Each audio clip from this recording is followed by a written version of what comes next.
So, folks, we have been talking housing crash on this channel for the last 4 or 5 years.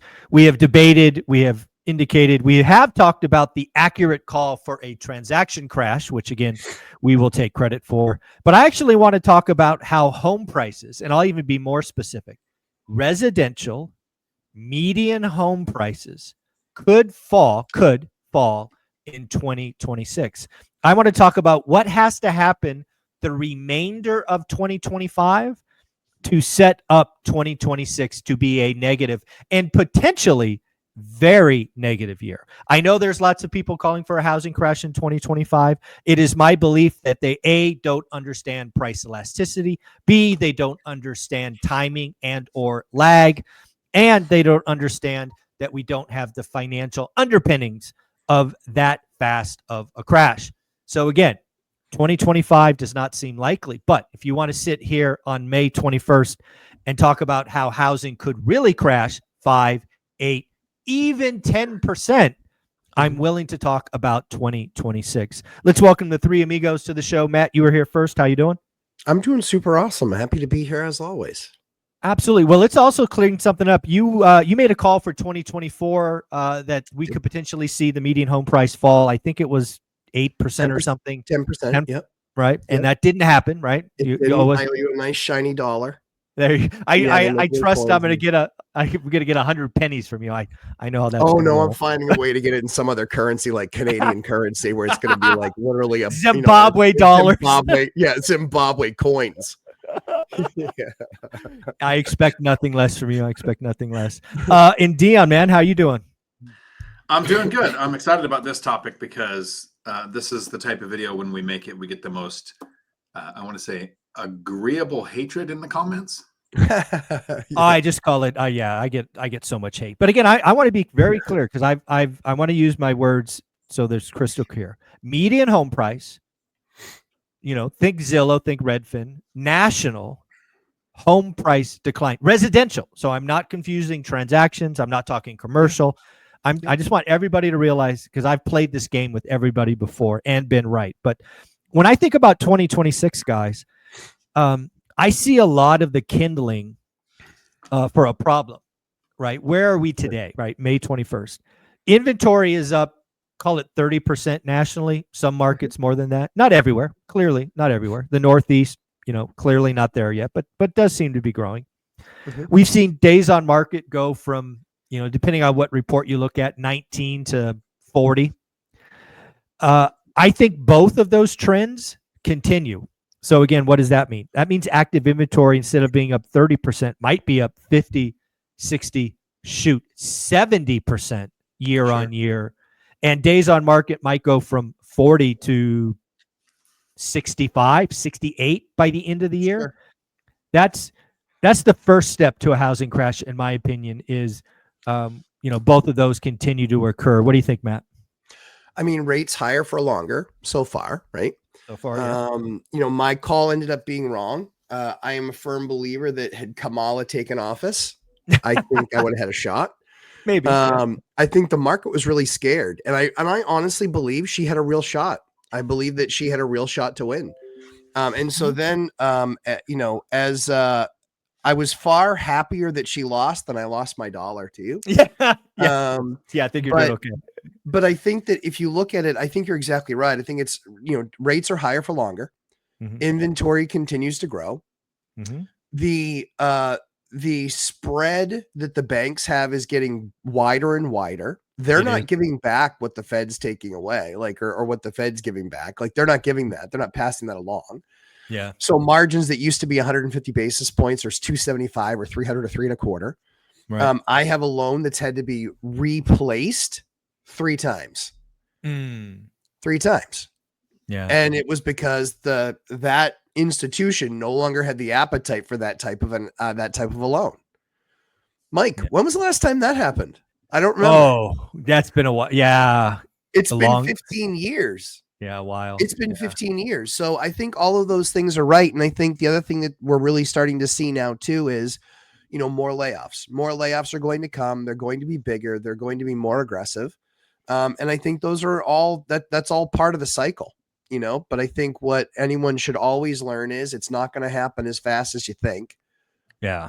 you know, and it takes That's time that, to yeah. wear through. Yeah.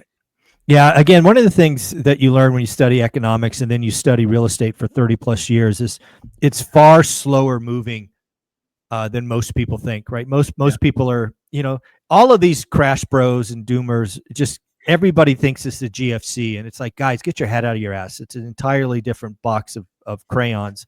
Mm. But I can get there. I really can get to a housing crash in 2026 if these things start to happen. So I also think you're right that one of the sparks could be significantly higher unemployment. Let's get Dion in on this conversation.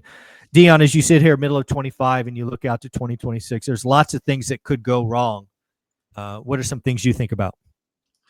So first I'll start with, I am taking some action goals to set myself up to buy a property sometime towards the end of this year, beginning of next year. Awesome. So just like everyone else, I'd like there to be a crash.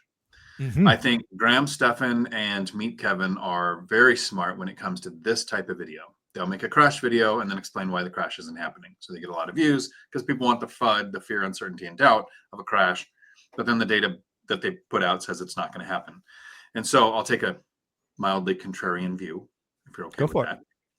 it. So, no. No. Yeah. Most economists will say these catchy phrases that make people think that there is a crash coming. And it's not even the crash bros, it's economists in general. Mm-hmm. For sure. And so we'll point out in the largest decline in market-wide prices in a 12-month period we've ever had, according to the 3-year spreadsheet now, was 8.9%. And a crash, people say, is 20%, a correction 10%, whatever the definition is. So to get to a crash, we need what Matt pointed out, time. It doesn't happen as fast as people want. So 2026, 2027, could a crash happen? Absolutely. The economists will talk about inventory rising. Inventory can go up 1 trillion%. That doesn't cause a crash. Correct. Then people talk about days on market. Days on market can go up 1 trillion%. That doesn't cause a crash. Inventory and days on market means people are willing to sell and buyers aren't willing to buy. Where the crash comes from is the third metric that not everybody makes it to: forced sellers.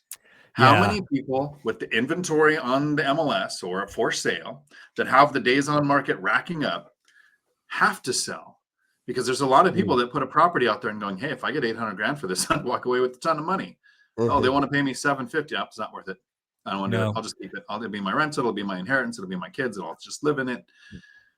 This is exactly why what you just pointed out is one of the main reason housing is slower, because again, you have two competing forces. You have sellers and you have buyers, right? It's called supply and demand. Mm-hmm. And what is not known between all the parties is who's truly motivated versus who has wish pricing, right? If you're in the market today and you have a buy box, I guarantee you have some properties have been on the market 60 plus days and 0 price drops.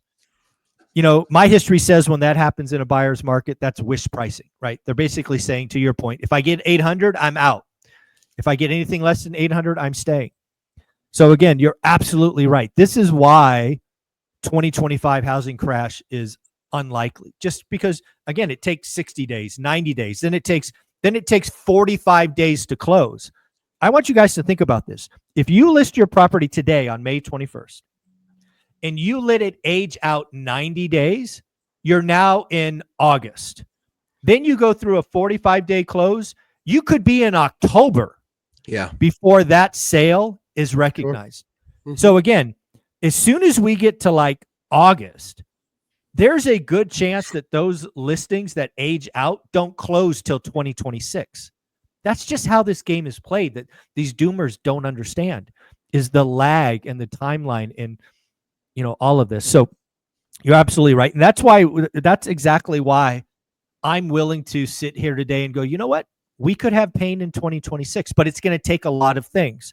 So to your point, both your point, inventory has to grow and continue to grow. I think we all agree that when that happens, the percentage or the absolute number, not the percentage, the absolute number of motivated sellers also goes up. But the challenge is you got to go find them. right? Some of them will raise their hand and say, I'm desperate. You like the last buyer's market I saw, right in the first line of description, it will say, buyer will look at all offers. Signal, right? Mhm. Sign. So again, where you guys are pointing out, that's the first kindling of a price crash in 2025. But we need more. We need more. Number two, I think, Matt, you brought this up. We need unemployment to get ugly. Yeah. Now, I think today we're at 4.2. So let's call ugly 6. 5. Yeah, 5.5, 6. Yeah, And it has to go fast. It's got to Can be I there. throw up some resistance there? Yeah, I Yeah. want you to. That's why we're here. But let It me was just over finish this up. 9% in 2007 and 2008 when we started having issues, and there was still a missing element. Yeah, no, we'll get to that. So again, adjustable rates. We had Well, 51% adjustable rates on residential mortgages.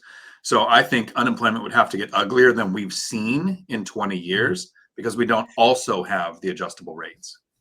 yeah. So again, Dion, you're pointing out something that's very important, which we'll get to. So again, though, I think it's very clear. Unemployment. We basically have to create household stress.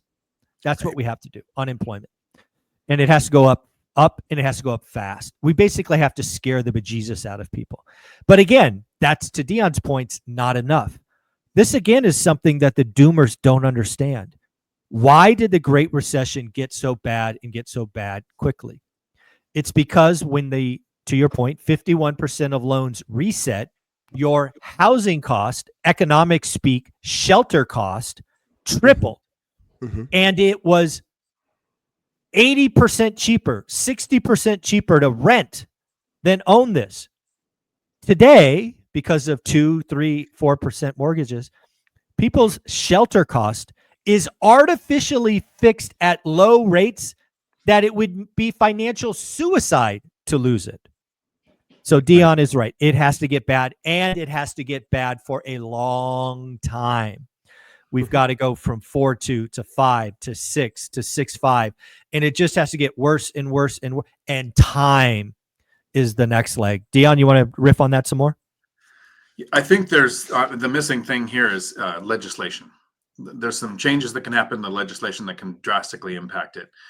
Let's say we start experimenting like Canada did.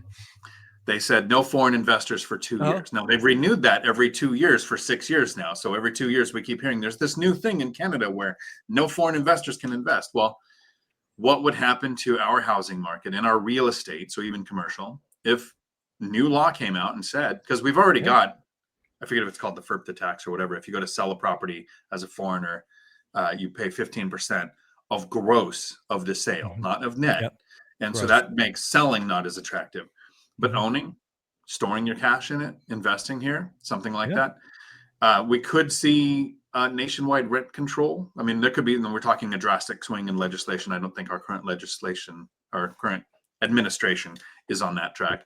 But these are the type of things that would have to happen outside of supply, demand, interest rates, unemployment. Yeah. The other thing that's going to happen, and I want to shout out Melody, right, for pointing this one out. She's been right on this one for a long time, is there's a lot of fraud and abuse in the FHA mortgage market, which she's been pointing at for 9 to 12 months. So give her plenty of credit for that. That stuff's coming to market. The distressed inventory is going to go up. The way that this could lead to a price crash and really make 2026 bad is if it all showed up, not all, even if like 80% of it showed up in Q1, that could be a problem, right? Anytime you have just a artificial wave of new supply that's distressed, that could change the market overnight. History says that foreclosures at the state level vary widely. Some are quick, some are slow. Administration may or may not want to force these, but there is no doubt more distressed inventory is coming. There is no doubt that there is no equity in a lot of these loans. And there's no doubt that it was completely fraud and abuse that led to this. The question is, in my mind, is when does it show up? How fast and how many? Because if you get, there could be a market. I'll just pick on Houston, Texas, just random city I thought of. If you had, 1,000 properties come on the market one weekend that were all FHA foreclosures, that would be a problem. Of course. Right? That's one of the things that I saw in my market, Fresno, California, in the last crisis. At one point, 80% of the active listings, 80% of the active listings were distressed. So if you were the 20%, what do? Right? You're competing on with no strategy. So that could also be a problem. What do you think, Matt? Yeah, I mean, if there's 80% are distressed and you're not distressed, guess what? You're getting distressed pricing, because why else would anybody pay more? That's the first thing. Second thing is, when you look at those things, those assets that come available from the banks, don't think Joe homeowner is going to buy a bunch of those. It's not what's going to happen. It's going to make a bunch of investors a lot wealthier because we're ready, we're capitalized, and we're the ones that can get the loan on a bad asset like that. Like that's again how it works. Welcome to reality. It's the rich getting richer and the poor getting poor because the poor have no cash or assets. That's how it goes. And so the people with cash are going to get more assets that then create more capital. The good news is that the trickle down does actually exist and it does work. And for those libtards out there who don't think so, I have to hire a bunch of contractors to do this work. They are all blue collar guys. They are all making anywhere from 40 to 80,000 bucks a year. And they're going to get jobs to fix this and take care of that so that the unit and the asset can get back onto the market and then be a livable house again. So I think that the market's going to shift. It's slower than I expected, but Trump was the one who really helped that the most. Because that bolstered a lot of confidence in the market. When he got elected, everyone was like, hey, now we're the pro growth guy. We're not with a program idiot. So pro growth, like, let's get on this train. So things, we'll see what happens with the tariffs as those continue to develop. We'll see how long some of them stick and if it creates more joblessness. But I think that, every 6 months that passes, we get that much closer on larger AI adoption. That's a world that I lived in for 17 years. And I think that there's more and more organizations deploying that to stem the tide of having to hire more people. Now, does it directly take out people out of the workforce? Not necessarily, but it means people trying to get a job, it will take them longer to get a job. And I think that's what's going to be more. Yeah, I think that's going to be more the effect is people saying, yeah, I just don't really feel like there's real jobs out there. That's going to continue because AI continues to replace a lot of blue collar jobs. And if your best talent is, oh yeah, let me Google that. I got bad news, bro. AI is way faster and way smarter and can pull from a lot more data. Yeah. Well, here's the final match that could lead to a housing crash in 2026 that I've heard no one else talk about, but I lived through it last time and it could happen again. The banking system could be under stress. We could have a lot of kind of local banks fold, right? Because they have to market their commercial deck or whatever it is. And they get gobbled up. And one of the outcomes of that is they could reinstitute that old rule of you can only get 4 conventional loans. Today, the answer is 10. I lived in a world that was 4. I actually lived in a world where if you were an investor, you can't get a loan, period, for about a year and a half. Sure. So, if we go through this cycle, unemployment skyrockets, unemployment duration extends, inventory doubles from where it is today, and then you get lending tight as a drum.